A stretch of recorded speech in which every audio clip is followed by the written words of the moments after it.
Once again tunaifungua dunia, tunakutana na hii familia. Huyu bidada anakwenda kwa jina la Regina na mdogo wake anakwenda kwa jina la Serena. Ni ndugu ambao wanapendana kinoma na maana. Siku leo Serena alikuwa akimtakia bahati njema dada yake, kwani siku leo alikuwa akienda kutafuta kazi. Na ni ndugu ambao wanapendana barabara. Lakini huwezi kuamini ni kwamba siku leo haikuwa bahati njema kwa Regina, kwani kila sehemu ambayo alikuwa akienda kuomba kazi alikuwa akikosa. Yaani kazunguka mitaa yote, sijui Kinondoni, sijui Kinyerezi, sijui Kimanga, yani kila kona bidada alikuwa ameshazunguka. Lakini mwisho wa siku alikosa kazi na alirudi nyumbani, na ilikuwa ni huzuni tu kwa sababu bidada amekuwa akijaribu kila kona kuweza kutafuta kazi, lakini amekuwa akikosa. Lakini mdogo wake alikuwa akimtia moyo kwamba one day yes, kila kitu kitakuwa apeche alolo, yani mambo yatakuwa chikopa. Na uwezi kuamini ni kwamba siku leo bidada kapata nafasi kwenye hii kampuni, na hii kampuni ni kampuni ya fashion. Kama unavyoelewa ni kwamba kampuni ya fashion kazi yao ni kuweza kutengeneza na kuweza kudesign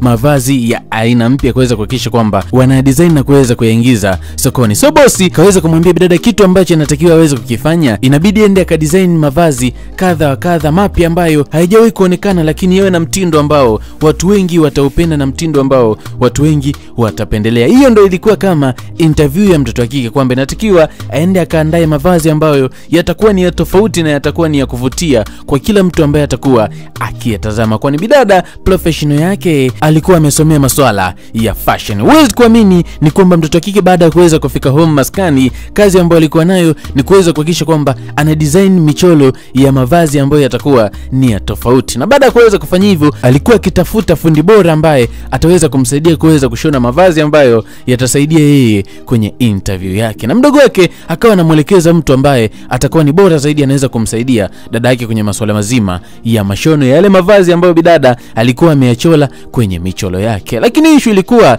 ni kwamba mtu ambaye walikuwa wakimtafuta alikuwa hapatikani, kila wakimpigia lakini mshikaji hapatikani. Lakini ndugu yake alimshauri kwamba kitu cha kufanya inabidi ende amfuate maskani kwake, yani waweze kumfuatia mpaka nyumbani kwake. Lakini huwezi kuamini kwamba huyo fundi alikuja kupokea simu na bidada akamuomba kwamba inabidi amfuate sehemu ambayo huwa anafanyia shughuli zake. Na huwezi kuamini ni kwamba bidada kapewa location na siku leo katimba mpaka maskani kwa huyo fundi ambaye ni bingwa, yani ni bingwa wa mashono kinoma na mabasi. Akawa anagonga mlango ile kufungua, kuna mwamba akawa anafungua.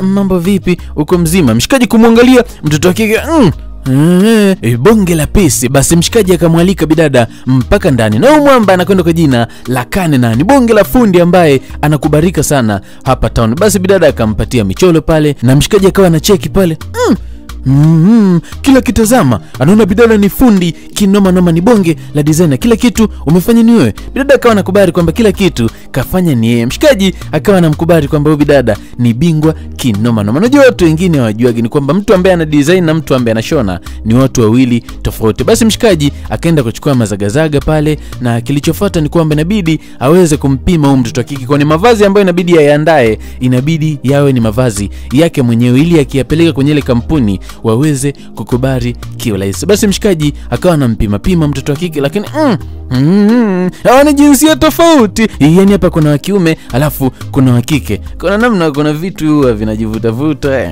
Basi bana, kila siku bidada akawa anakuja nyumbani kwa mshikaji asubuhi, anarudi usiku kabisa, kwa sababu ya kuweza kuhakikisha kwamba wanatengeneza kitu ambacho ni bora, ambacho kitamfanya kwenye kampuni ambayo anaenda kufanyia kazi waweze kukubali. So kila kitu alikuwa akipambana na mshikaji kuhakikisha kwamba wanatengeneza kitu bora. Na bidada kila siku alikuwa akitengeneza michoro mipya kuhakikisha kwamba anatengeneza jambo la tofauti zaidi ambalo litaifanya ile kampuni iweze kumkubalia yeye kufanya kazi pale. Basi wakawa wanachagua aina ya vitambaa vya kutumia, na mtoto kike akawa anasema hicho hapana, tuangalie cha mbele kidogo. Kuangalia kuna kitambaa kama amekiona pale, na bidada akakipitisha. Kiujumla wanajaribu kuweza kushare idea ili mradi waweze kupata kitu kizuri. Basi wakawa wanakula pamoja. Kama unavyojua kwamba kazi na dawa, yani unapofanya kazi ni lazima ule, yani ni lazima upate msosi. Huko wanapiga story mbili tatu wawili hawa. Na siku leo bidada alikuwa akimuuliza mshikaji kuhusiana na wazazi wake, lakini mshikaji huwezi kuamini kwamba alikasirika alafu akaondoka.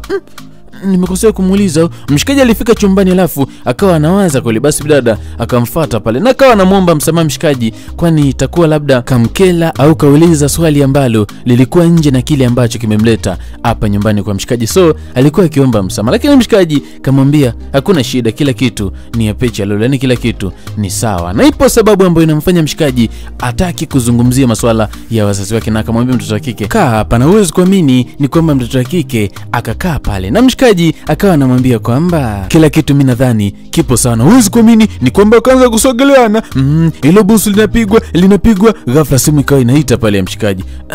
Naona simu inaita. Mshikaji kuangalia alikuwa ni babake anapiga, lakini mshikaji kaikata. Baadaye akasema ngoja mimi nikuache ongea tu na simu. Lakini mshikaji alikuwa hitaji kabisa kuweza kuongea na hii simu. Huko bidada alikuja kumwambia kila kitu mdogo wake kuhusiana na mwenendo wa kile ambacho anakifanya. Kwa muda si mrefu ni kwamba mchongo wake unaenda kukamilika, kwa sababu yule mshikaji ni bonge la fundi, yani professional wa kufa mtu. Na uwezi kuamini ni kwamba mshikaji na mtoto wa kike akiwa mbali, basi wanautumia muda kwenye simu kuweza kuzungumza pamoja. Kiujumla ni watu ambao wanakubaliana na kuelewana kinoma noma. Kati ya bidada ambaye anakwenda kwa jina la Regina na mshikaji ambaye anakwenda kwa jina la Kane, yani wanaelewana kinoma noma. Basi bana, wakati mwingine hapa tunamwona mtoto wa kike, na hapa alikuja kulipoti kwa mdingi ni kwamba bado kazi yake ya kuweza kuandaa ile kazi ilikuwa ikiendelea. Lakini uwezi kuamini ni kwamba mazungumzo yaliama bana, ni kwamba mdingi uwezi kuamini kwamba alikuwa akimhitaji huyu mtoto wa kike kimapenzi, na mtoto wa kike alikuwa radhi kuweza kufanya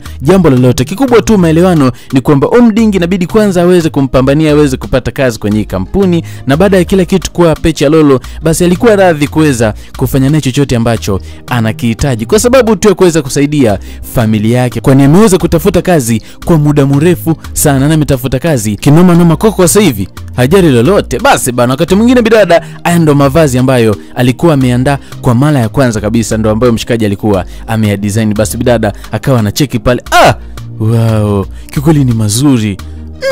Na akimwangalia mshikaji mtoto wa kike, ukiachana tu na mavazi, bidada pia ana mwili mzuri, ni bonge la mrembo. Yani bidada kiukweli, mshikaji anasema tu wewe, mshikaji anajishikia tu minyama. Jamani, usije ukaanza kunifikisha mbali hivyo vinu ambavyo unashika mshikaji kamshikilia. Kwani kuna shida gani? Kuna shida kwani? Mshikaji kaanza kumwangalia, na mtoto wa kike analegeza. Uwezi kuamini kwamba mshikaji akaanza kupata juisi ya miwa. So juisi ya miwa peke yake. Mshikaji kamvuta kwa hapa, kamshikilia kwa hapa, mwamba kamjunja. Bas, amenjunjwa. Uwezi kuamini kwamba mtoto wa kike amenjunjwa. Yani mshikaji hakutaka kumchelewesha. Mwamba kaona bora amjunje mapema, kwa sababu asipomjunja mapema atanjunjwa na wengine. So mshikaji Kane hakumchelewesha hata kidogo, alimkamia kinoma noma, alimpelekea moto kufa mtu, na mtoto alikuwa ametulia zake tu kwenye kifua cha mshikaji. Alia wewe yani ni mapenzi, ni mahaba ya kufa mtu. Na bidada alikuja kumwambia kila kitu mdogo wake akabaki anashangaa. Umeanzisha mahusiano na Kane, si ndio? Yes, ndio hivyo yani hilo ndio jibu. Kaanzisha mahusiano na mshikaji ambaye anakwenda kwa jina la Kane. Basi uboreshaji, ushonaji na udesigner uliendelea. Mtoto wa kike ka design bonge la gauni la kitofauti. Mshikaji kasema, wewe mtoto bonge la enka, kila nguo ambayo ukivaa inakaa babake. Wala cheki mshikaji ambavyo ni fundi. Hilo lote kalishona mshikaji ambaye anakwenda kwa jina la Kane. Ndio maana nilikwambia huyu ni bonge la professional, na ukifanya kazi na huyu mshikaji basi uwe na uhakika kwamba kila kitu kiko Pecha. Nashukuru sana kiukweli, umeniokoa kwenye hili. Ni lazima kwenye kampuni kila kitu watakubali. Na mshikaji akamwambia wala usijari, kila kitu kwangu ni ya Pecha Lolo, mimi ndio daktari wa mavazi. Na uwezi kuamini ni kwamba bidada aliweza kupata nafasi ya kazi, aliweza kupata mkataba, na mkataba wake ulikuwa wa mwaka 1 na miezi 6 wewe kuweza kufanya kazi kwenye hii kampuni. So bidada ilikuwa ni furaha sana kwa upande wake, kwa sababu hakuweza kutegemea kwamba yote angeweza kutimia. Na mdingi akamhakikishia kwamba nitakupambania mpaka mwisho. Na mdingi kampambania mtoto kike kwa sababu kuna kitu anakitaka, kwa sababu yeye ndo anayemwajiri kila mtu ambaye anakuja kufanya kazi kwenye hii kampuni. Na sio kwamba atamwajiri tu eti kwa sababu eti anamtaka kimapenzi, no. Lazima hakikishe kwamba huyu bidada ana professional na ana vigezo vyote ambavyo kampuni inahitaji, ili mradi yeye aweze kumsaidia, na pia kipengele ni lazima atoe. So bidada alikuwa happy kinoma noma baada ya kuweza kupata hii nafasi ya kazi ya kuweza kusaini mkataba wa mwaka 1 na miezi 6. Ile ndoka mdingi akamuita, vipi, unakumbuka jambo letu? Lakini nimekuzingatia, inabidi nawe nizingatie. Wala usijali, nitakupigia kwa wakati mwingine. Alafu bidada akaondoka. Anaondokaje bila kunijibu? Ananijibuje hivyo eti? Sikapata anachokitaka bana. Basi bana, bidada alikuwa kila zake msosi na mshikaji, na ilikuwa ni happy kwa sababu ameweza kupata kazi, na ni kwa msaada mkubwa wa mshikaji ambaye anakwenda kwa jina la Kane, kwani mwamba ndo kaweza kumtengenezea ile mavazi na kuweza kumshonea. Yeye amefanya tu kazi ya kuchora na kuweza kudesign. So mshikaji ana mchango mkubwa sana kwenye kazi ya huyu mtoto wa kike ambaye anakwenda kwa jina la Regina. Huwezi kuamini ni kwamba pia mshikaji alikuwa amemwandalia mtoto wa kike bonge la surprise. Huwezi kuamini kwamba mshikaji katoa pete alafu ikala goti pale. Vipi mtoto wa kike, uko tayari kuoana na mimi? Nataka nikufanye kuwa mwanamke wa maisha yangu. Natamani tuzikwe wote, tuishi wote. Uwe mwanamke ambaye utakuwa kila kitu kwenye maisha yangu. Uko tayari kuoana na mimi baby? Huwezi kuamini kwamba mtoto wa kike hawezi kukataa hata kidogo, kwani hii ndio ndoto ya wanawake wengi sana. Basi mshikaji kamvisha pete alafu then wakakumbatiana. Kwa sasa ni wachumba rasmi, yani hawa ni wachumba. Basi wakapigana mabusu pale. Ilikuwa ni furaha kubwa, huwezi kuamini. Upendo ulikuwa ni humu na humu, na mshikaji alikuwa amemkumbatia mtoto wa kike. Ghafla mlango ukagongwa. Bidada taratibu kaenda kufungua pale, na kuna mtu alikuwa akigonga. Huwezi kuamini kwamba bidada kufungua anakutana ule mdingi bosi wake, na kamwangalia juu mpaka chini, alafu then kazama ndani. Bidada akawa anajua mdingi amekuja kufuata nini, mbona amenifuata mpaka kwa mshikaji. Akasimama pale, dadi, nini ambacho umekifanya? Ni babako.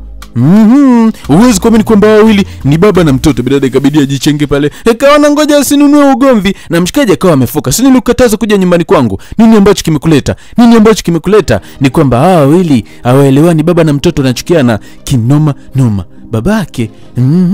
Bidada akawa amechanganyikiwa kinoma noma, eti wale wawili ni baba na mtoto, na kwa sasa hivi mshikaji ni mchumbake. Na yule mdingi alishawahi kumkubalia kwamba yuko tayari kumpatia kipengele ijapokuwa hajawahi kufanya naye jambo lolote. Mdingi kamwangalia mshikaji pale, alafu then akawa amejichenga pale bila kusema jambo lolote. Na bidada baada ya kuweza kutoka, huwezi kuamini kwamba kujiuliza mara mbili, ngoja kwanza niende, tutaongea. Vipi, unaenda wapi mchumba? Kati tulikuwa tumerelax zetu, kuna kitu ambacho inabidi nikiwahi nyumbani, mdogo wangu ananisubiri. Vipi, kuna tatizo? Lakini bidada alikuwa ametoka mkuku, akawa anajichenga kwa sababu alikuwa akielekea nyumbani, lakini anakimbia kwa sababu ya hichi ambacho amekigundua. Na uwezi kuamini ni kwamba bidada alitimba mpaka kwa mdingi, na alikuwa akimwomba msamaha kwa kila kitu ambacho kilikuwa kimetokea. Na mdingi alikuwa akikazia kwamba anawachanganya baba na mtoto. Kweli imefikia hatua anamchanganya yeye pamoja na mwanae. Yaani mdingi alikasilika kinoma noma, alifula vibaya mno. Sikia nikwambie kitu kimoja, utachagua kati ya hivi vitu viwili.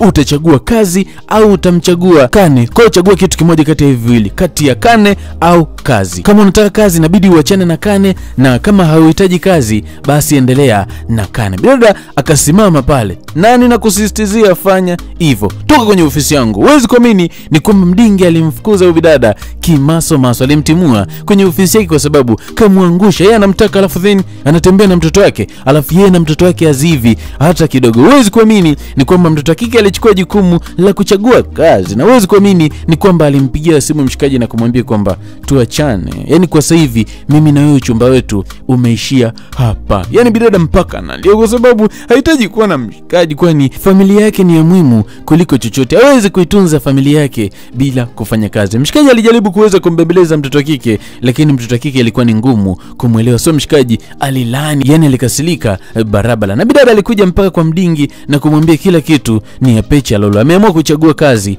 kuliko mshikaji. Kamkataa mshikaji na ameamua kumchagua huyu mdingi, lakini alimuomba kwamba walau mdingi aende kazungumze na mtoto wake waweze kuelewana. Kwa wakati wanabishana pale nyumbani, bidada alisikia kila kitu. Kwa maana hiyo alikuwa akimuomba mdingi kwamba inatakiwa elewane na mshikaji kila kitu kiwe ya pecha lolo. Lakini mdingi huo kwake ulikuwa kama mtihani, na huwezi kuamini ni kwamba alikuja kwa mshikaji kuweza kuyamaliza kati yake pamoja na mtoto wake. Huwezi kuamini ni kwamba kutokuelewana kwa baba na mtoto ni kwa sababu huyu mdingi alimtelekezaga madhake na huyu mshikaji ambaye anakwenda kwa jina la Kane. Yani huyu mdingi alimfukuzaga madhake na mshikaji, alafu akabaki yeye pamoja na mshikaji. So mdingi alimkosea sana mshikaji, na mshikaji ile ni jambo ambalo limekuwa likimkasilisha siku zote. Kamtenga mbali na mama yake, kwani mama yake anaishi Kenya alafu wao wanaishi Nigeria. So mdingi alikuwa amemkosea sana mshikaji, na mshikaji amekuwa akiwasiliana tu na mama yake kwenye simu. simu, ila ana muda mrefu kinoma noma hajamuona mamake, kwani mdingi amekuwa akimnyima madhake na mshikaji hata nafasi ya kuweza kuonana na huyu mwamba ambaye anakwenda kwa jina la Kane. Na ndio mshikaji amekuwa akimchukia babake kinoma noma, na huwezi kuamini kwamba siku leo mdingi alikuja kumwomba msamaha mshikaji kwa kila kitu ambacho amemfanyia madhake na yeye tangu akiwa mtoto mdogo. Na mshikaji akaona si vyema kuweza kushikilia mambo makubwa kiasi hiki kuweza kukaa moyoni mwake. Mshikaji kaamua kumsamehe 7 mara 70 mara 1000 mara milioni mdingi wake, na huwezi kuamini kila kitu kikawa apecha lolo, na baba na mtoto wakaelewana na mambo yote yakawa fresh. Na huwezi kuamini ni kwamba siku ile mtoto wa kike ndo kaja kumaliza kila kitu. Sifanyi hivi kwa sababu eti siji na kuchukia, sifanyi hivi eti siji kwa sababu sikupendi. Kiukweli mimi nilikuwa nakupenda, lakini kwa sasa hivi hatuwezi kuendelea na haya mahusiano kwa sababu naipenda sana kazi yangu. Alafu sikujua kwamba wewe na yule mzee ni baba na mtoto. Ningelijua hilo hata mara moja nisinge kupenda. Bidada kavua pete alafu then kaiweka pale, alafu akawa anajichenga. Ni huzuni.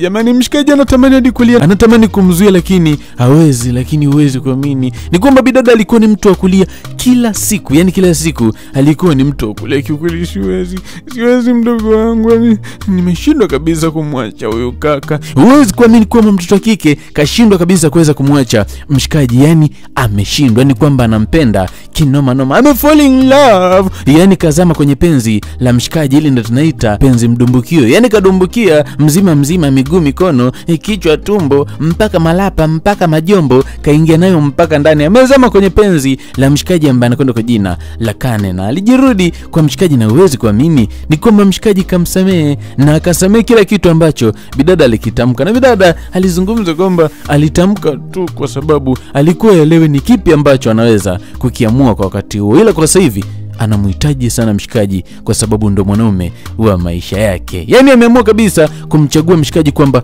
ndo kila kitu kwenye maisha yake. Na uwezi kuamini ni kwamba hao wawili mapenzi yalirudi kama mwanzo, na mshikaji kamvalisha pete mtoto wa kike kwa mara nyingine. Na uwezi kuamini kwamba mshikaji akaja kumuoa mtoto wa kike na wakazaa watoto mchele. Na mtoto wa kwanza uwezi kuamini kwamba wakamuita Genius. Uwa Nigeria nao analipenda jina langu jamani.